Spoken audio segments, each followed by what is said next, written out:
حضرت عبداللہ بن عمر رضی اللہ تعالیٰ عنہ فرماتے ہیں کہ میں مدینہ منورہ سے نکلا ایک سفر کے لیے. میں نے کچھ کھجوریں، کچھ سرکہ، کچھ خشک چیزیں ساتھ رکھ لیں کیونکہ سفر لمبا تھا.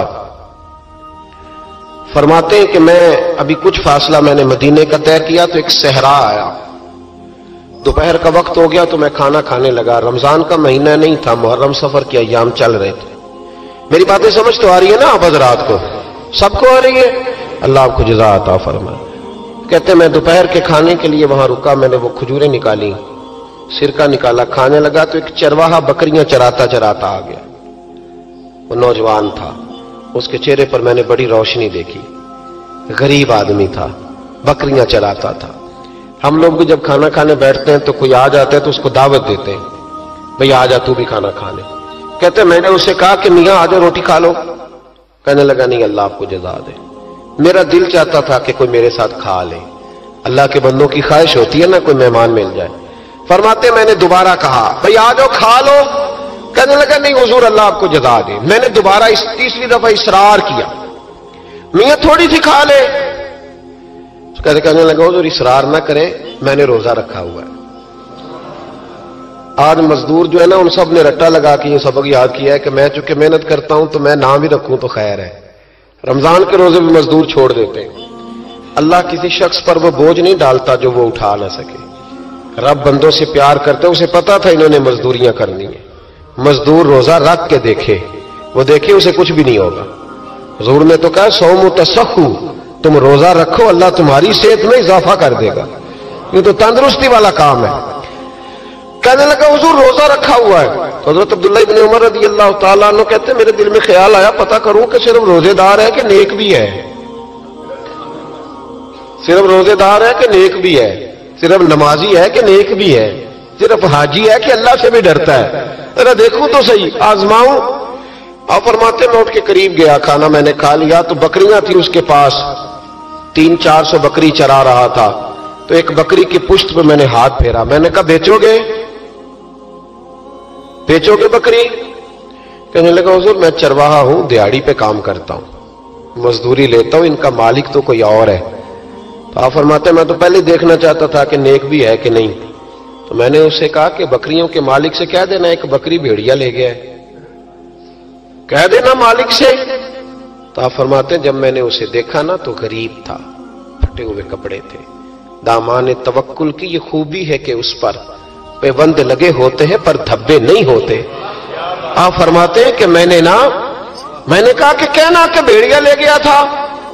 فرماتے ہیں کہ اس کا میں نے چہرہ دیکھا تو داڑھی پر ریت پڑی ہوئی تھی، سر پہ ریت تھی، کپڑے پرانے تھے، مکان بھی کچا ہوگا لیکن اس کے نظریات اتنے پختہ، باتوں میں اتنا اثر. فرماتے اس نے غور سے میرا چہرہ دیکھا اور پھر اس نے بکریوں کو چھڑی ماری اور بکریاں چلنے لگیں. وہ میں نے کہا میرے سوال کا جواب نہیں دیا. تو کہنے لگا حضور میں بکریوں کے مالک کو تو کہہ دوں گا بھیڑیا لے گیا ہے، اور جب کائنات کا مالک پوچھے گا تو پھر کیا جواب دوں گا؟ جب عرش کا مالک پوچھے گا تو پھر کیا جواب دوں گا؟ اللہ بھی تو پوچھے گا نا، تو اللہ کو کیا بتاؤں گا؟ حضرت عبداللہ ابن عمر رضی اللہ ایک تقریر ہوتی ہے، میں لچھے دار خطاب کروں گا، میں بڑا زبردست اثر ڈالوں گا. آپ او بھائی زیادہ انقلاب تو عمل سے آتا ہے، زیادہ انقلاب تو عمل سے آتا ہے، زیادہ تو 2 منٹ میں لوگ انقلاب. حضرت عبداللہ ابن عمر کہتے ہیں اس نے کوئی تقریر نہیں کری. تقریر بھی اثر کرتی ہے، اس کا بھی فائدہ ہوتا ہے، یہ بھی دل صاف کر جاتی ہے، اس میں شک نہیں. لیکن جو عمل کے ساتھ تاثیر ہوتی ہے اس کا تو حسن ہی نرالا ہے. بات جو دل سے نکلتی ہے اثر رکھتی، پر نہیں طاقت پرواز مگر رکھتی ہے. تو کہتے وہ ایک جملہ اس نے کہا کہ اللہ پوچھے گا تو کیا جواب دوں گا. تو آپ فرماتے میں کانپنے لگا. حضرت عبداللہ ابن عمر، اور یہ وہ شخص ہے جن کو نبی پاک نے کہا راجل صالح. عبداللہ بن عمر نیک آدمی ہے، حضور نے کہا نیک آدمی ہے. حضرت عبداللہ ابن عمر کہتے میرے وجود کے رونگٹے کھڑے ہو گئے. میں سفر پر نہیں گیا بلکہ میں وہیں سے واپس ہو لیا اور میں سیدھا اس شخص کے میں نے مالک کا پتہ کیا کس کی بکریاں چراتا ہے. فرماتے میں نے معلومات کر کے پہلے وہ غلام خریدا، پھر وہ 400 کے لگ بھگ بکریاں خریدیں، پھر میں نے اسے بلا کے وہ بکریاں تحفے میں دیں. تو مجھے کہنے لگا یہ کیا ہے؟ تو میں نے کہا تو نے قرآن نہیں پڑھا؟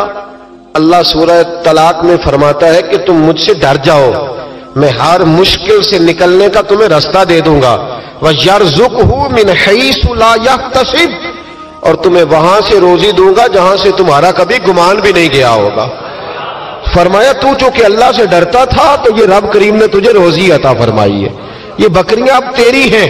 بھائی خدا را اللہ سے ڈرنا سیکھیں، رب کریم کا خوف پیدا کریں۔ آپ یقین کریں، میں پولیس کی بات نہیں کرتا، ایم این اے کی، ایم پی اے کی بات نہیں کرتا، لیکن غریب بھی جب اپنی بہو کو تانا دینے پہ آتا ہے تو حوصلہ نہیں کرتا، ایک آدھ بات پہ صبر نہیں کرتا۔ غریب کے ہاتھ میں بھی جب ڈنڈا آتا ہے اور کسی غریب سے جب وہ جھگڑا کرتا ہے تو وہ بھی پھاڑ دیتا ہے سر اور توڑ دیتا ہے ہڈیاں۔ ہم بڑے سخت ہوتے، ذرا تھوڑی دیر سائلنٹ کر دے موبائل، اللہ آپ کو زیادہ عطا فرمائے۔ سنیں میرے عزیز، خوف خدا پیدا کریں۔